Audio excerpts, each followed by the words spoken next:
12वां, गरीबों के लिए पंचामृत गारंटी, मुफ्त राशन, 125 यूनिट मुफ्त बिजली, 5 लाख तक का मुफ्त इलाज, 50 लाख नए पक्के घर और सामाजिक सुरक्षा एक एक जो गरीब हैं उनको उपलब्ध कराने का काम किया जाएगा। और अब आपको लिए चलेंगे गुजरात के केवड़िया। ये रहेंगे। साथियों, जब हम लोकतंत्र में राष्ट्रीय एकता की बात करते हैं तो इसका एक स्वरूप ये भी है कि हम विचारों की विविधता का सम्मान करें। लोकतंत्र में मतभेद स्वीकार्य है, मनभेद नहीं होना चाहिए। लेकिन विडंबना देखिए, आजादी के बाद जिन लोगों को देश ने दायित्व सौंपा, उन्हीं लोगों ने वी द पीपल की स्पिरिट की हत्या करने का प्रयास किया। उन्होंने अपनी सोच और विचारधारा से अलग हर व्यक्ति और संगठन का तिरस्कार किया, उसे डिस्क्रेडिट करने की कोशिश की। देश में राजनैतिक छुआछूत को एक कल्चर बना दिया गया था।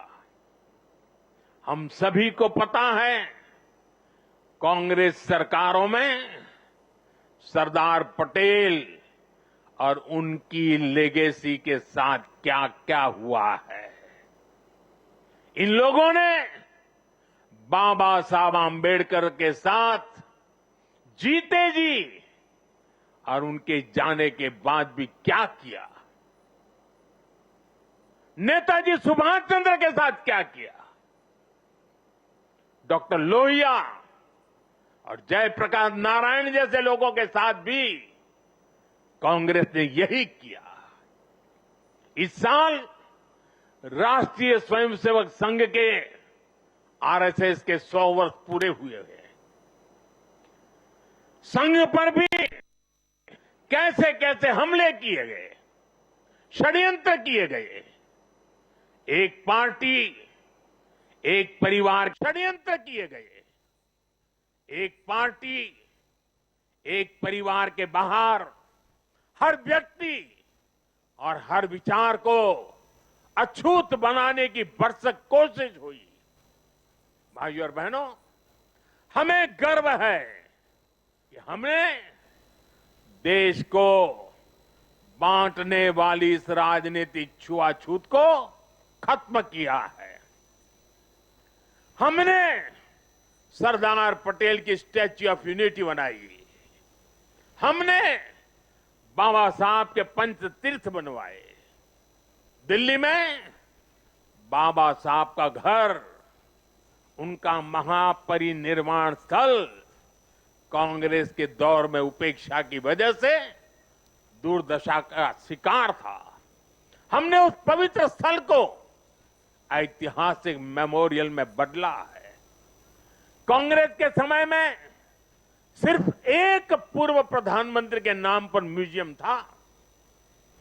हमने देश के अब जितने भी पीएम हुए हैं, उन सब के योगदान को समर्पित राजनीतिक छुआछूत से ऊपर उठ करके पीएम म्यूजियम बनाया है।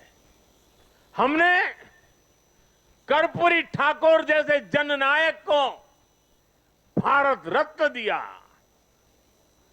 पूरे जीवन कांग्रेस को समर्पित रहने वाले प्रणब दा को हमने भारत रत्न दिया और विरोधी विचार वाले मुलायम सिंह यादव जी जैसे नेता को भी हमने पद्म पुरस्कार से सम्मानित किया।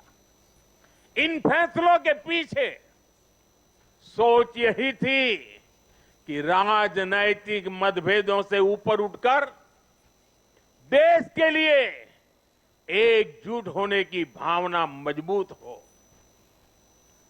ऑपरेशन सिंदूर के बाद विदेशों में गए हमारे सर्वदलीय प्रतिनिधि मंडल में भी हमने एकता की इस झलक को देखी है।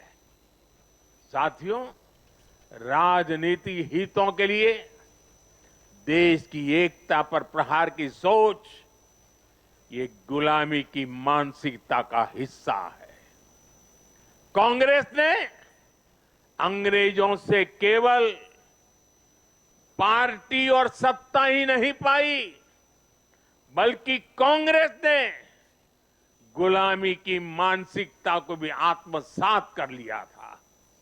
आप देखिए, अभी कुछ दिन बाद ही हमारे राष्ट्रगीत वंदे मातरम के 150 साल होने जा रहे हैं। 1905 में जब अंग्रेजों ने बंगाल का विभाजन किया, उसके प्रतिरोध में वंदे मातरम हर देशवासी का स्वर बन गया था। वंदे मातरम देश की एकता और एकजुटता की आवाज बन गया था। अंग्रेजों ने वंदे मातरम बोलने की बात तक बैन लगाने की कोशिश की थी। अंग्रेज इस कोशिश में कभी भी कामयाब नहीं हो पाए। कई हिंदुस्तान के कोने से वंदे मातरम का नारा गुंजता ही रहा।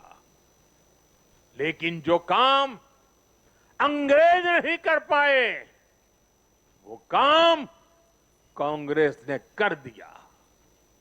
कांग्रेस ने मजहबी आधार पर वंदे मातरम के एक हिस्से को ही हटा दिया। यानी कांग्रेस ने समाज को भी बांटा और अंग्रेजों के एजेंडे को भी आगे बढ़ाया। और मैं आज बहुत जिम्मेदारी से कह रहा हूं, जिस दिन कांग्रेस ने वंदे मातरम को तोड़ने का, काटने का, विभाजित करने का फैसला लिया था, उसी दिन कांग्रेस ने भारत के विभाजन की नींव डाल दी थी। कांग्रेस ने वो पाप नहीं किया होता तो आज भारत की तस्वीर कुछ और होती। साथियों, उस समय सरकार में बैठे लोगों की ऐसी सोच के कारण ही देश ने इतने दशकों तक गुलामी के प्रतीकों को भी ढोया। आप याद करिए, हमारी नेवी के झंडे से गुलामी का निशाना, गुलामी का निशान तब उतरा जब आपने हमें देश की सेवा करने का अवसर दिया, हमारी सरकार आई। जहाँ भक्ति है हर शब्द में, कथाओं में छुपे हैं दिव्य रहस्य और ज्योतिष देता है जीवन को दिशा। धर्म से जुड़ी हर बातों को जानने के लिए हमारे चैनल स्तुति को सब्सक्राइब करें। चैनल पर जाने के लिए इस लिंक पर क्लिक करें।